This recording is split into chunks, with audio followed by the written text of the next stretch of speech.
7 hal yang tidak diajarkan di sekolah padahal penting. Bisa kalian coba. Sekolah merupakan tempat kita menuntut ilmu.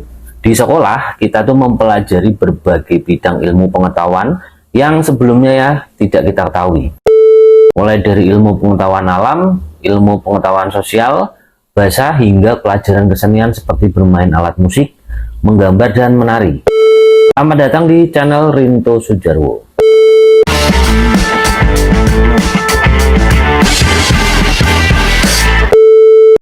Sebelum aku lanjut ke pembahasan, silahkan kalian klik tombol subscribe, like video ini, tinggalkan komen, dan share video ini. Oke, lama, check this out. Tahukah kamu, dari sekian banyak ilmu pengetahuan yang diajarkan di sekolah, ternyata tuh ada 7 hal yang tidak diajarkan di sekolah. 7 hal tersebut tuh sayangnya belum dimasukkan dalam kurikulum sekolah pada umumnya. Padahal hal itu tuh sangat penting untuk dikuasai. Jika kita mampu menguasai 7 hal tersebut, maka bisa dipastikan kita akan mampu berada di jalur yang tepat dalam menjalani roda kehidupan. 7 hal yang tidak diajarkan di sekolah padahal penting. Apa saja 7 hal tersebut? Berikut 7 hal yang tidak diajarkan di sekolah padahal penting untuk dikuasai. 1. Cara untuk menggapai kesuksesan dalam hidup sejak kecil.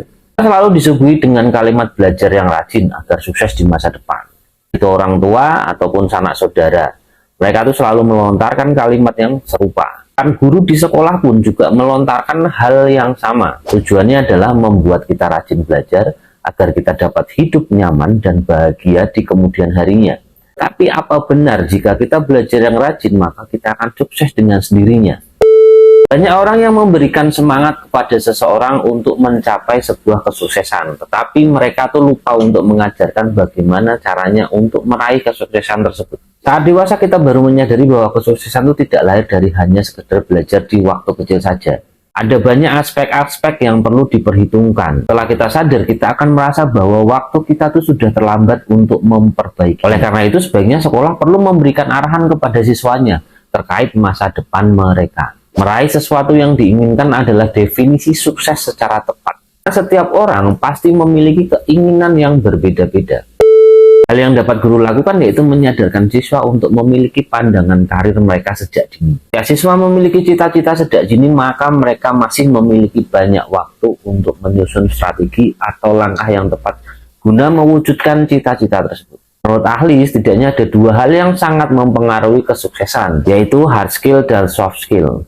Hard skill itu merupakan kemampuan teknis yang bisa diperoleh dengan belajar mandiri atau melalui pendidikan dan pelatihan. Sementara soft skill itu merupakan kemampuan mengelola diri sendiri dan orang lain. Contoh, kita seorang anak yang ingin menjadi seorang penulis sukses, maka hard skill yang harus ia kuasai yaitu menulis, membangun email list, mempelajari search engine, kemudian membuat produk, tulisan, sekaligus menguasai cara pemasaran. Sedangkan soft skill yang harus sang anak miliki yaitu percaya diri, optimis, kemampuan bekerja sama dengan orang lain, dan memiliki hati yang besar untuk menerima kritikan.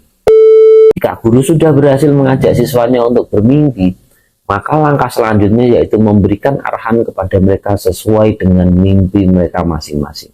Diberikan arahan sejak dini, siswa akan lebih mudah dalam mendapatkan kesuksesan di masa depan. Kesuksesan pun tidak hanya sekedar penyemangat biasa. 2. Cara menyusun rencana dan tujuan hidup. Hal ini berkaitan dengan penjelasan pada poin pertama mengenai cara menggapai kesuksesan dalam hidup.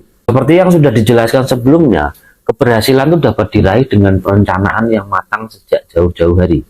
Akan tetapi perlu diingat bahwa kita tuh harus bertindak cepat, bukan hanya menyusun rencana. Setelah menyusun langkah-langkah guna menggapai cita-cita, guru itu dapat mengarahkan siswa untuk mengumpulkan semua hal yang mereka butuhkan. Sebagai contoh, guru itu dapat menyarankan siswa yang ingin menjadi pemusik untuk mengikuti les atau ekstrakurikuler musik. Begitu pula dengan siswa yang bercita-cita menjadi atlet. Atlet basket dapat bergabung dengan klub basket sekolah. Ketiga, cara berkomunikasi dan membangun relasi dengan orang lain.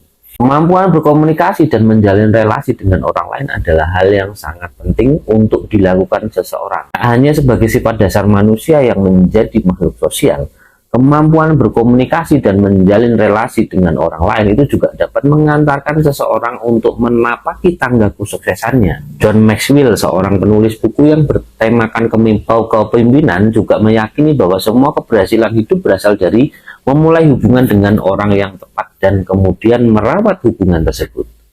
Keempat, manajemen waktu yang baik. Manajemen waktu adalah salah satu keahlian penting yang perlu dimiliki seseorang. Jika kamu berhasil menguasainya, maka kamu dapat menentukan skala prioritas dan berkonsentrasi pada pekerjaan. Hingga Anda tuh akan terhindar dari kemungkinan multitasking dan terhindar dari gangguan. Itu dapat melatih kemampuan manajemen waktu kepada siswa dengan cara membuat to-do list mingguan. 5. Cara membaca laporan finansial. Kira-kira mengapa sekolah perlu mengajarkan cara membaca laporan finansial sejak dini? Ternyata hal ini tuh berguna untuk membiasakan sang anak mengatur hidupnya sendiri secara mandiri. Lalu apa hubungannya dengan laporan finansial?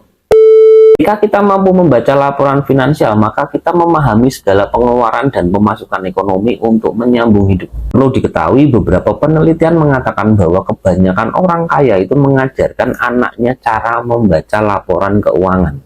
Mereka berusaha membuat anaknya itu agar melek finansial sejak kecil. Monggo kita jalankan, jangan mau kalah dengan yang lebih kaya. 6. Cara bernegosiasi. Tak hanya berkomunikasi, kita juga perlu menguasai kemampuan bernegosiasi. Negosiasi adalah sebuah proses komunikasi yang kita lakukan dengan orang lain untuk mencapai sebuah kesepakatan. Selain menciptakan sebuah kesepakatan, kemampuan negosiasi itu juga penting untuk menghindari penipuan atau dimanfaatkan oleh orang tak bertanggung jawab. 7. Cara menabung dan berinvestasi. Cara ini dapat Anda terapkan sembari mempelajari cara membaca laporan finansial. Dengan menabung dan berinvestasi, kita akan merasakan yang namanya kebebasan finansial. Kebebasan finansial merupakan kemampuan untuk bisa melakukan atau membeli apapun yang kamu butuhkan tanpa memusingkan pendapatan. Jika kita sudah mampu mencapai kebebasan finansial, maka sudah pasti kita mampu untuk bertahan hidup di masyarakat. Demikian beberapa 7 hal yang tidak diajarkan di sekolah, padahal penting banget dan bisa kamu coba. Silakan kalian klik tombol subscribe di bawah ini dan like serta tinggalkan komen plus share video ini. Terima kasih sudah menonton video ini hingga selesai. Sampai ketemu di video selanjutnya.